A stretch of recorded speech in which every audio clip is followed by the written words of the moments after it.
continente y varias islas vecinas. El nombre oficial, por cierto, es la Mancomunidad de Australia. Las ciudades más grandes son Sydney, Melbourne, Brisbane, Perth y Adelaide. La capital, Canberra, no impresiona con su tamaño. Es una pequeña ciudad de tan solo 400.000 habitantes. La economía es bastante grande.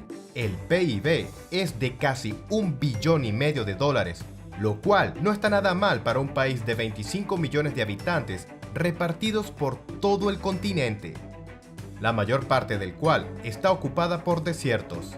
No sin razón, Australia es la cuna de Mad Max. Tal vez se trate de animales exóticos y hermosas vistas, o tal vez este país se haya convertido en un proveedor de migrantes bastante buenos para Estados Unidos. Mel Gibson, Nicole Kidman, Russell Crowe, Cate Blanchett, Hugo Weaving y un montón de otras caras conocidas. And Hugh Jackman. Hugh Jackman's Wolverine. How dare he? Desde el punto de vista del transporte y en nuestro caso de la aviación, Australia destaca en una cosa, y es que está lejos, muy lejos. Entre 10 y 15.000 kilómetros hasta Sydney son distancias normales. Creo que solo la Luna queda más lejos del resto del mundo que Australia. Entonces, ¿cómo puede la gente llegar allí? Bueno, antes las opciones eran muy pocas, por mar o en tu imaginación. Así que, teniendo en cuenta las distancias, la colonización de Australia fue, por decirlo suavemente, una empresa extrema. La flotilla colonial del siglo XVIII podía pasar en el mar 6 meses antes de llegar a las costas del continente austral. Obviamente, la llegada del transporte aéreo aceleró el viaje, pero de todos modos era difícil llamarlo rápido. Aquí entra en escena nuestro héroe principal de hoy, la dueña del famoso canguro blanco sobre el fondo rojo, la compañía aérea Qantas, fundada en 1920. Al principio no eran muy ambiciosos y realizaban vuelos nacionales, pero se desarrollaron con bastante rapidez. El principal reto fue la necesidad de conectar aquel dominio lejano y distante con la metrópoli, Londres. En 1935, Qantas, junto con la British Imperial Airways, desarrolló una ruta desde Brisbane y Sydney a Inglaterra. Teniendo en cuenta que a los pasajeros les esperaba un viaje de 10 días con 36 transbordo por un dinero disparatado, creo que no hace falta decir que estos vuelos fueran particularmente populares. Sin embargo, los vuelos se realizaban, y pronto la ruta fue bautizada como la Ruta de los Canguros. El panorama cambió en 1942, cuando la ofensiva de las Fuerzas Armadas japonesas aplastó las defensas británicas en la región y cubrió Singapur, que en aquel entonces era el mayor centro conector de transporte. Tras apoderarse de este hub, los japoneses rajaron con una katana a la mayoría de los corredores de transporte, principalmente a lo largo de la ruta canguro. Los australianos resolvieron este problema lo mejor que pudieron. Se desarrolló una ruta especial desde Crowley, en Australia Occidental, hasta el sur de Ceilán, la actual Sri Lanka, y luego a través de la India hasta el norte. Las operaciones fueron realizadas por 5 hidroaviones Consolidated PBJ Catalina. Ya que en parte de la ruta pasaba cerca de los territorios ocupados por Japón, los vuelos sobre ellos se realizaban de noche en modo de silencio de radio. Dado que un vuelo de 30 horas empezaba por la mañana en Australia y terminaba por la mañana del día siguiente en Ceilán, empezaron a llamarlo la Ruta del Doble Amanecer. Por aquel entonces era el vuelo más largo operado por la aerolínea. Después de la guerra, la ruta canguro se recuperó y se hizo incluso más chula que antes. Los anticuados aviones fueron sustituidos por los nuevos Avro Lancastrian y Lockheed Constellation, capaces de llevar pasajeros de Australia a Europa en solo 2 o 3 días con 6 o 7 aterrizajes intermedios. Eso sí que era rápido. Esta velocidad aumentó aún más cuando se sustituyó el pistón por una turbina. A finales de la década de 1950, el Boeing 707 se convirtió en la varita mágica que no solo aceleró los trayectos de Qantas, sino también le dio a la empresa oportunidades de expandirse activamente por el Pacífico. El tiempo de viaje en la ruta Canguro se redujo a unas 35 horas. Esta cifra se redujo en otras 10 horas con la llegada de los aviones de largo recorrido de fuselaje ancho. Así, con una autonomía de hasta 12.000 kilómetros y una capacidad de 400 personas, el Boeing 747-200 permitió a la aerolínea extender su red de rutas por todo el Océano Pacífico. Los directivos de Qantas eran verdaderos fanáticos del Jumbo. Después de retirar los viejos 707 en 1979, durante algún tiempo esta aerolínea volaba solo con el Boeing 747. La ruta Canguro sigue siendo relevante hoy en día. Unas 2 docenas de compañías aéreas la recorren con sus aviones de largo alcance, realizando una sola escala. Tras haber operado durante mucho tiempo los Boeing 747, Qantas ahora utiliza allí el Airbus A380. Y por fin ha llegado el momento de dar un último paso en la carrera de los viajes entre continentes lejanos. Con el desarrollo de la aviación, surgió la pregunta: ¿es posible reducir aún más el tiempo de viaje, eliminando esta última escala de la ruta? La respuesta a esta pregunta se dio a finales de 1989, cuando el Boeing 747-400, en el marco de unas pruebas de máxima autonomía, realizó un vuelo sin escalas de Sydney a Londres, 18.000 kilómetros y 20 horas de vuelo. Solo 20 horas de vuelo. Si lo comparamos con los trayectos históricos, es súper rápido. Pero era solo un vuelo de pruebas sin pasajeros y no sería posible seguir adelante con esta práctica. A primera vista parece extraño. Los grandes aviones de largo recorrido tienen una gran capacidad y vuelan a gran distancia, lo que permite, en teoría, realizar estos vuelos. Entonces, ¿por qué no empezaron a realizarlos? Pues lo hicieron. A principios del siglo XXI, algunas aerolíneas empezaron a abrir vuelos extremadamente largos que conectaban las mayores ciudades del mundo. En este sentido, Singapore Airlines tuvo un éxito especial al empezar a operar vuelos directos de Singapur a Nueva York. Los vuelos con un alcance de unos 15-16.000 kilómetros, con una duración de unas 17-18 horas, se realizaban en el Airbus A340-500. Muchas otras compañías aéreas tuvieron proyectos similares, planeando conectar ciudades situadas en partes opuestas del planeta. Pero estos planes nunca pudieron despegar.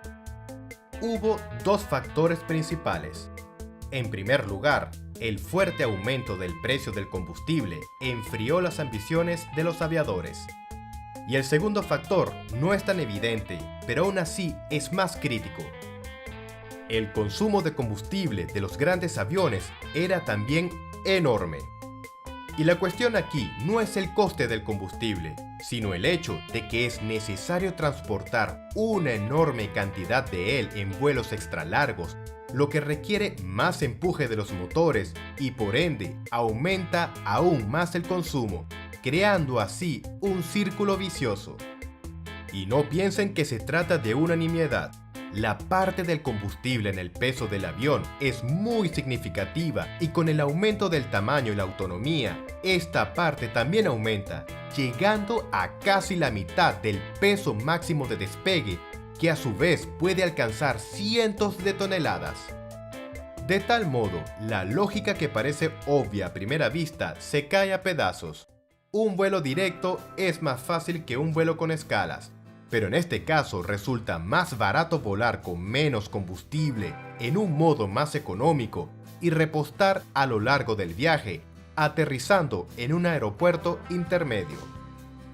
El transporte aéreo vivió dentro de este paradigma hasta principios de la década de 2010. Y luego hubo un boom. En algún momento de 2014, las aerolíneas comenzaron a reanudar los vuelos entre puntos distantes situados en todo el mundo. Los más famosos son los renovados vuelos récord de Singapur a Nueva York, así como los vuelos de Perth a Londres, y cada vez hay más vuelos extra largos de este tipo. Y de nuevo, surge la pregunta, ¿por qué no funcionó antes y por qué ahora sí? Y de nuevo, hay dos respuestas, y ambas reflejan la situación anterior. En 2014 comenzó una fuerte caída de los precios de los combustibles, lo que por supuesto no ayudó a las economías de los países petroleros, pero a los aviadores les encantó. Los gastos de queroseno de las aerolíneas cayeron y esto permitió poner en marcha proyectos mucho más arriesgados. El segundo factor de la economía de los vuelos de larga distancia también ha cambiado bastante porque los aviones han cambiado. Ahora hay 3 superaviones que vuelan a distancias ultra largas: el Boeing 777, el Boeing 787 y el Airbus A350. Todos ellos son aviones bimotores y la mayor parte del trabajo recae en 2 recién llegados que han aparecido en los últimos 10 años. En comparación con los tetramotores, la economía de estos aviones ha mejorado considerablemente, lo que ha permitido mantener una enorme autonomía al reducir sustancialmente la cantidad de combustible que hace falta llevar encima.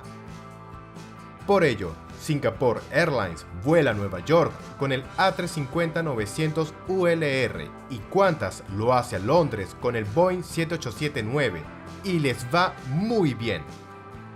En esta nueva realidad, la ruta canguro vuelve a ser estratégica.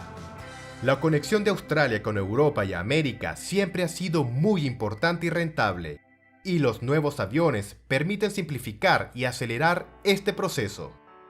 Las aerolíneas europeas ya han anunciado su objetivo de volver a Australia y la propia Qantas anunció nuevas rutas a París y Frankfurt. Sin embargo, todo este idilio australiano tenía un problemita. Incluso aviones como el A350 y el Boeing 787 tienen limitaciones de alcance en el trayecto deseado. Tengo que subrayar que los vuelos a Europa se operan desde Perth. Y sí, es una ciudad grande e importante, pero está situada en la costa oeste, lejos de otros centros.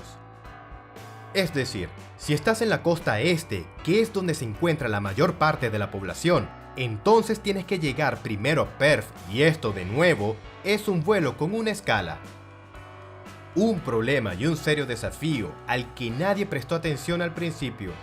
Como seguramente ustedes en este momento no me están escuchando ahora, ¿verdad?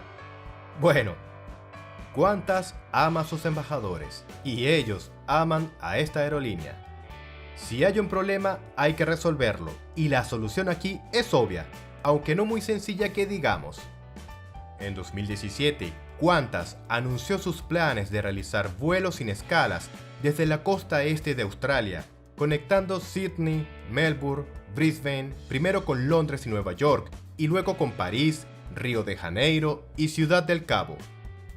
Al mismo tiempo, debido a unas rutas más óptimas y a la ausencia de escalas, el tiempo de vuelo, de hecho, se reducirá en unas 3 o 4 horas. Los australianos recordaron su glorioso pasado y bautizaron la iniciativa como Proyecto Sunrise, o Amanecer en español. Los que respondieron a este reto han sido, por supuesto, Boeing y Airbus, y el reto al que se enfrentaban fue muy ambicioso. Una autonomía de vuelo de más de 17.000 kilómetros con un tiempo de vuelo de hasta 21 horas. Además, no tenía que ser un avión exclusivo, sino un avión más flexible en su operación, capaz de realizar eficazmente no solo vuelos récord, sino también otros más clásicos, como por ejemplo a Dubái o Los Ángeles. Para los fabricantes, este factor era a la vez un problema que complicaba el trabajo y una oportunidad. pues al crear modelos más universales podrían venderlos no solo a los australianos sino también a otros operadores. Qantas buscaba un avión con una capacidad de unos 300 pasajeros en configuraciones con varias clases, incluida la económica, y con compartimientos de carga completos. Eso tampoco fue una cuestión fácil. Por ejemplo, los aviones de Singapore Airlines que vuelan a Nueva York están diseñados para solo 161 pasajeros en las clases Business y Premium, con unos precios de billetes correspondientes. Ahora los aviadores necesitaban no solo aumentar considerablemente la autonomía de vuelo, sino también mantener una mayor capacidad de pasajeros. De hecho, ninguno de los aviones en aquel tiempo era capaz de responder a estos requisitos. Los gigantes de la aviación iniciaron el trabajo con entusiasmo. Y así, ¿qué cartas tenían? La principal base de Airbus es por supuesto el A350, el avión más avanzado y eficiente de su gama de modelos. Y aquí ya tenían una solución viable. El A350 ULR ya se fabricaba y estaba en servicio. Está basado en el modelo 900, tiene un peso máximo mayor debido al combustible adicional y puede volar hasta 18.000 kilómetros. Se ha convertido en el avión de ultra larga distancia de Singapore Airlines y desde el principio mostró un buen rendimiento. Pero el problema era que su alcance vino al precio de la carga útil. Repito, los singapurenses utilizan la opción de 161 asientos. Además, la duración certificada del vuelo está limitada a 19 horas.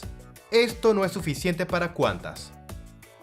Por otro lado, tenían otro avión que podría servir de base, el avión de pasajeros insignia A350-1000. Es casi 7 metros más largo que el 900 y tiene capacidad para 370 personas en una configuración de dos clases. Pero tenía un problema con la autonomía, que llegaba a solo 16.000 kilómetros, lo cual tampoco era suficiente. Pero era una buena base para el avión que se buscaba. En el marco del proyecto Sunrise, Airbus consideró la idea de crear la modificación A350-1000 ULR con soluciones similares a la del 900, que en teoría encajarán bastante bien con los requisitos australianos.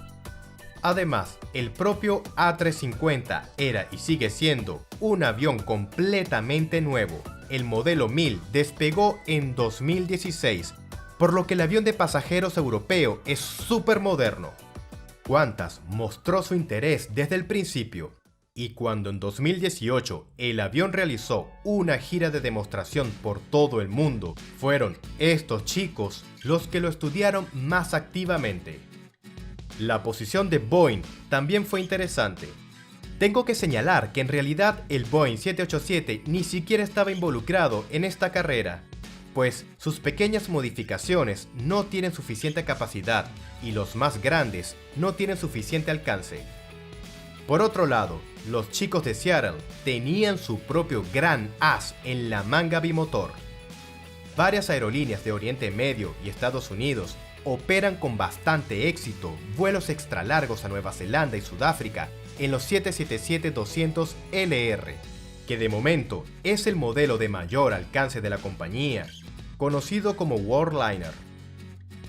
Naturalmente, los estadounidenses ofrecieron a los australianos precisamente el 777, pero no la versión antigua, sino toda una nueva generación que están haciendo ahora mismo.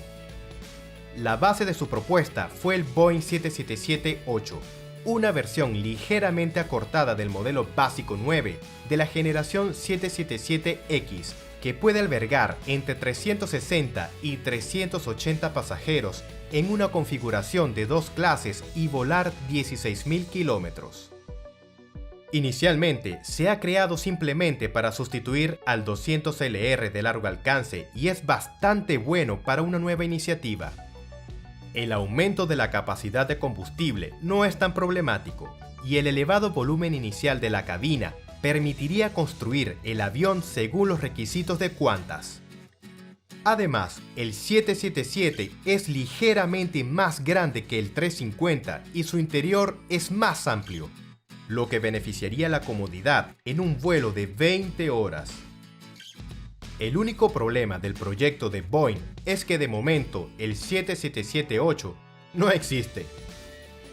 La empresa ha montado un prototipo del 7779 básico y está actualmente en medio de pruebas de vuelo y se prevé que entre en servicio solo en 2025. El modelo pequeño debería aparecer a continuación y esto lleva su tiempo. Qantas está esperando los aviones muy pronto, pues ya en 2025 planea lanzar su nueva ruta, así que justamente Boeing no tenía mucho tiempo. Sin embargo, el hecho de que el modelo 8 aún no haya sido creado no asustaba a los australianos, ya que una vez encargaron tanto el Boeing 707 como el Boeing 747, cuando estos aviones estaban apenas en fase de desarrollo, por lo que es ya toda una tradición. Pero la tarea principal era cumplir los plazos. El A350 ya existía y el modelo ULR existía y el modelo 1000 existía. Solo tendrían que trabajar con ellos y modificarlos. Los europeos estaban en mejor posición en este sentido.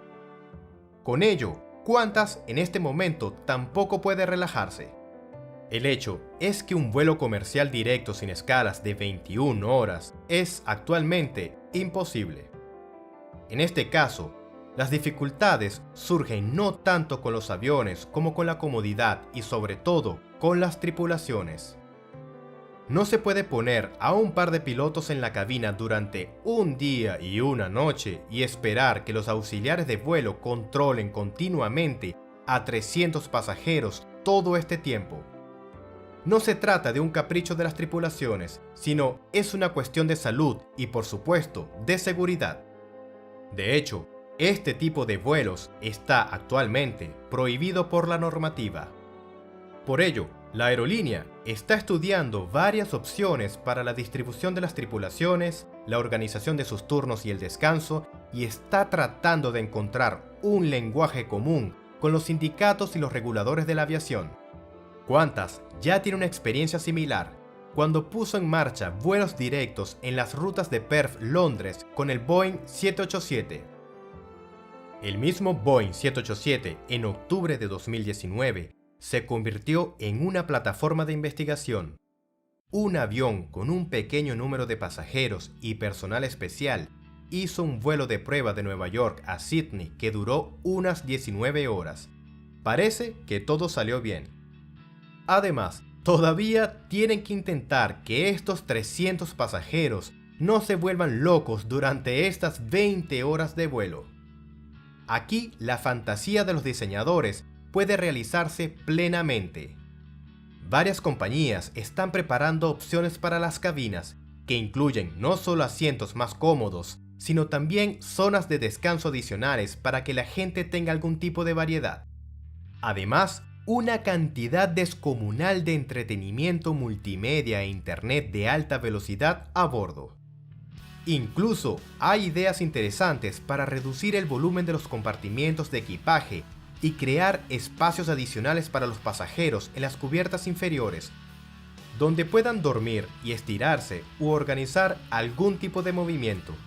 Todo lo nuevo es algo viejo que está bien olvidado, ¿no?